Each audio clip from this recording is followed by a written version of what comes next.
Hello and welcome to another TFHB React. Now, we love watching Tifo Football videos. They are fantastic, so please subscribe to them. There's a link to them in the description below. But we are going to react to one of their videos today, looking closer at American soccer culture. Now, you got me. You got you. Now, Gareth's a massive fan of American sports, American football and so on. And for a nation that is so big, so important on the world stage, it is, peculiar that they're not that great at football, that the leagues haven't really, boomed like they wanted them to. Mm-hmm. They've had a few big moments, with David Beckham joining in 2007, Messi joining now, which is, has given it a boost. Yeah. I'm open watching it, but still nothing really. And there's a lot of factors for that, and maybe this video might tell us why. Yeah, I think so. I think it is... hey, let's get that straight out of the way. Soccer's fine. You can call it soccer. I've not got a problem with that. We've not. It is a historical word. If you look at a British word, you look at old newspaper articles. It's the way you differentiate it from rugby, rugby, soccer, football. From the word association. So it's absolutely fine, and I'm fine with America using it because obviously their vision of football, American football, or gridiron or NFL, is called football, so fair enough they differentiate that with a different word. I haven't got an issue with it, but it is interesting, their culture stuff. You'd see so many videos, don't you, which like mocking American football Seattle culture. Sounders one, isn't it? Yeah, that classic one, fight and win, things like that. Let's have a look, because I think it's growing. I think it's definitely growing. Women's sport in America, women's football, soccer, is huge in America, isn't it? And so successful. It's like the leading light for women's football. It's definitely growing in the men's game. Like you said, Messi. I'm quite interested in this. Messi. Few months, the same kind of video gets posted on Instagram and goes viral. It's a scene of a crowd somewhere in the US. Soccer fans have gathered before a game, young and old, women and men, singing songs and flying flags. One such video was posted by new MLS franchise Austin FC as their organised supporters group Los Verdes performed their corteo, where the fans marched to the stadium displaying their banners with pyro and songs. So it's like, they're trying to replicate that sort of European ultra vibe when they all march before games, when they go to away games, that they often see a European clash between, a British club and Feyenoord or something, and the Feyenoord fans will come in massive numbers, chanting before the game and walking through the city they go to, and everyone in Britain's like, oh, what's going on? This is a bit scary, because it doesn't really happen the other way around. I think British fans go over and just smash up the bars or something.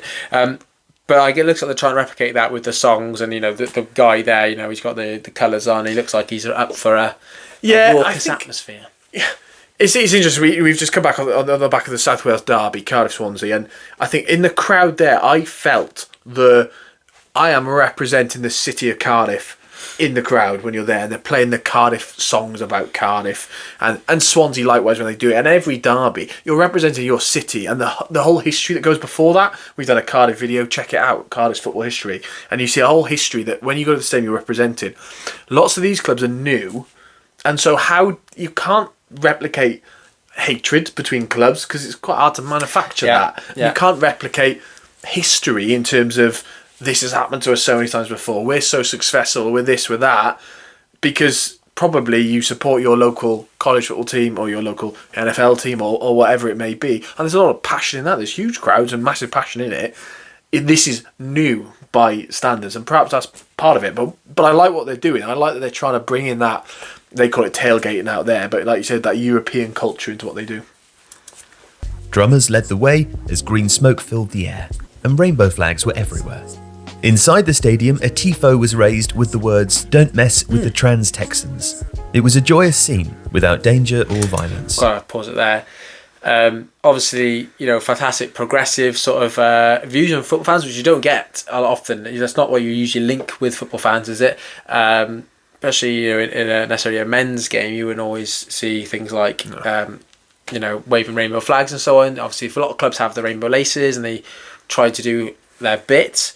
And obviously in America now, with Trump just coming in and getting rid of all those people who work in the diversity, inclusion and equity, football clubs like this are going to have a bit of an issue by the looks of it. It's going to be a bit of a thing for them maybe.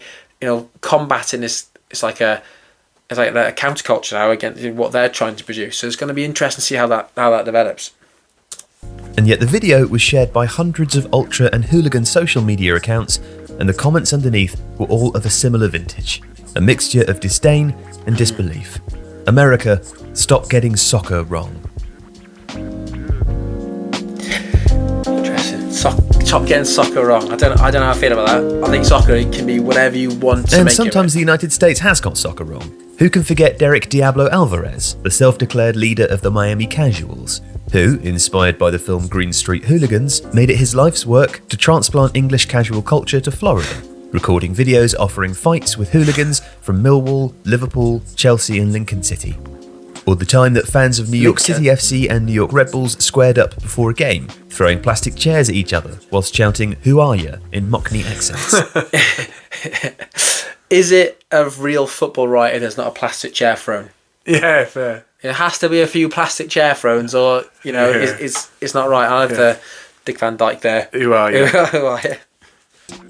But the ultra and hooligan social media accounts that trade in viral memes know what they're doing and how their audiences will react when they farm hate clicks. And there is a visceral hatred towards the idea that US ultra culture might actually exist. But it does, and the culture is sweeping American soccer. Take LAFC for example. When the team entered the league in 2018, a fan association was set up called the 3252, the number of seats in their north stand. Wanting to learn from the best, LAFC sent a delegation to Borussia Dortmund in the hope of learning how to best run a team and how to create an atmosphere in a stadium that might rival Dortmund's famous Yellow Wall.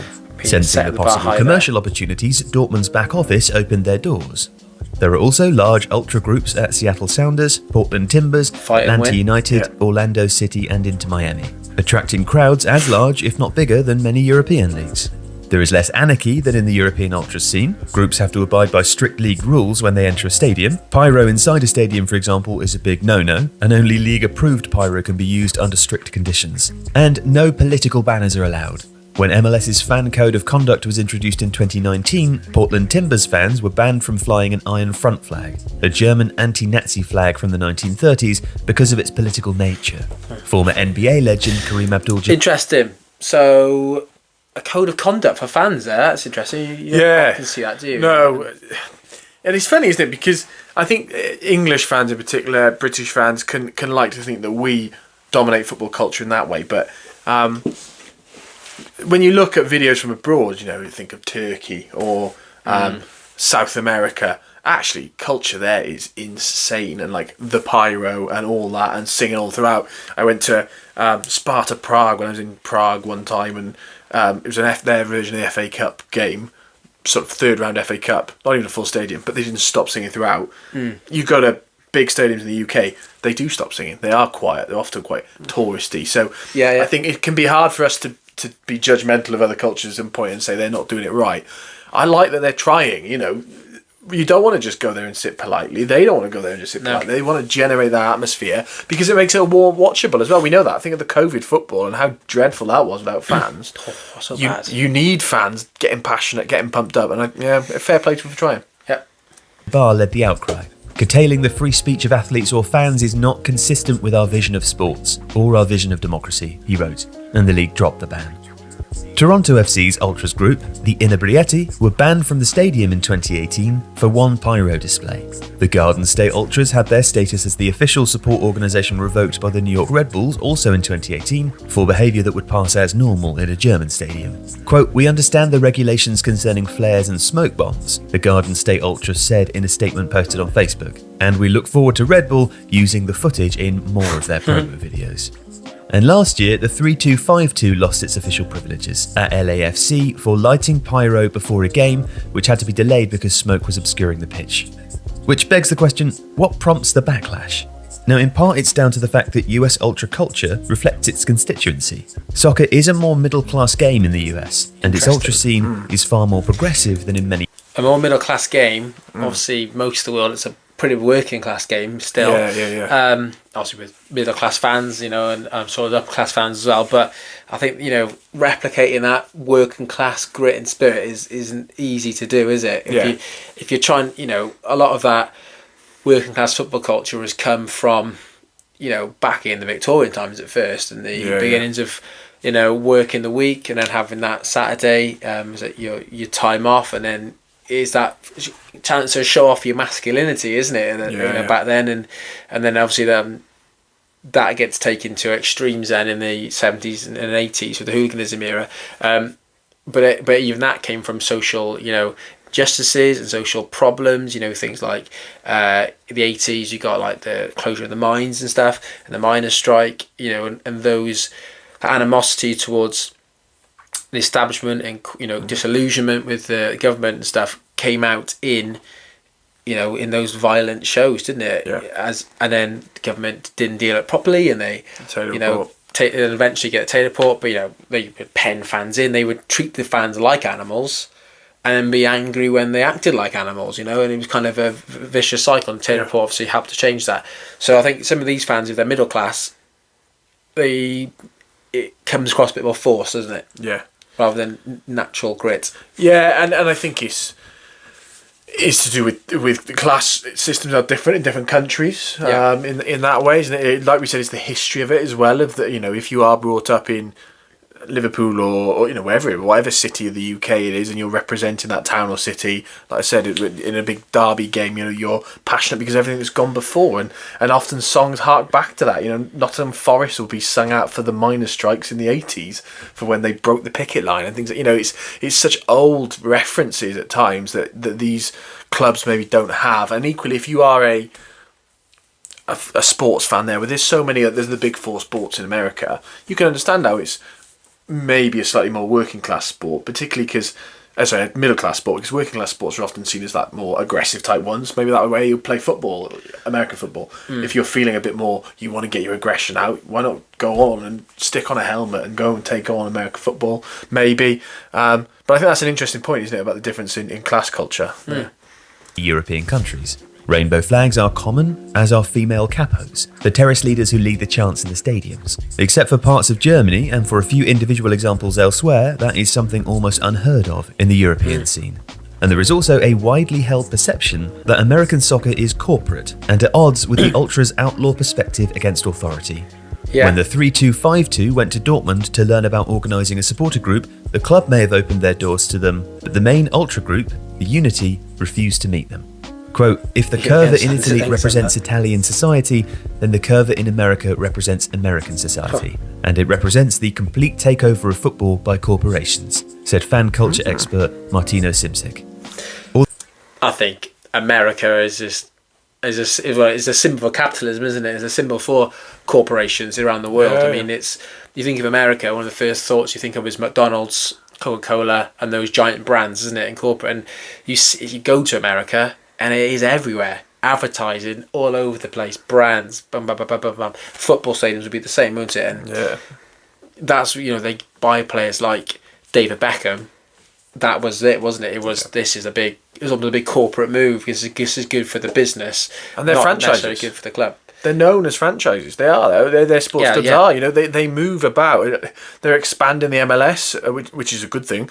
But they're new clubs that they're being bought on, and you can buy like Beckham did with Inter Miami. You look at NFL teams like the Oakland Raiders that moved to Las Vegas, became the Las Vegas Raiders. Pick up and drop a team. The St. Louis Rams moved to become the LA Rams. So pick up and drop teams like we had Wimbledon. MK Dons. But think how that was rebelled against. People still hate Wimbledon for it, whereas in America is MK Dons for it. That is just accepted as part of American culture because there's only certain number of spaces and it's a massive country. Yeah, it is part of it. So I understand. And Germany have long held sort of views like that again as well. Well, I said to you, we went to Tottenham Hotspur Stadium the other day for the Football Content Awards.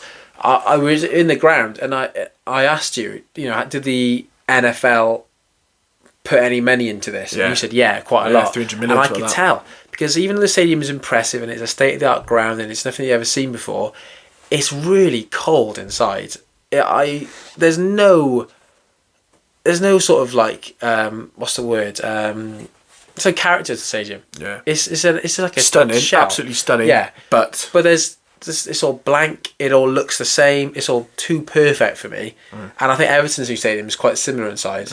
It looks American, doesn't it? And it has that corporate feel about it. Yeah, and I think that harks to some of where Premier League is going at times. Elements of the Premier League and what Manchester United are seeking to do really through the ownership there and the change there and their desire to become more corporate. Think of the Super League and the intention there to say we're going to wall off these clubs because they deserve to be there forever. That's so bad, isn't it? It is mad. It gets worse every time you hear that. Yeah. So it is not. Yeah, and maybe America represents that. I think that's harsh to tar all of America with it, because I think some fans don't want that, but it's understandable why people would think it, perhaps. Yeah. Although the 3252 tells another story. Los Angeles is a diverse city. The Curva at LAFC has a strong Latino identity, but members have their roots in the soccer cultures of Argentina, Brazil, Colombia and Mexico, to name a few. Many brought the Torcida and the Barras Bravas in South American stadiums with them.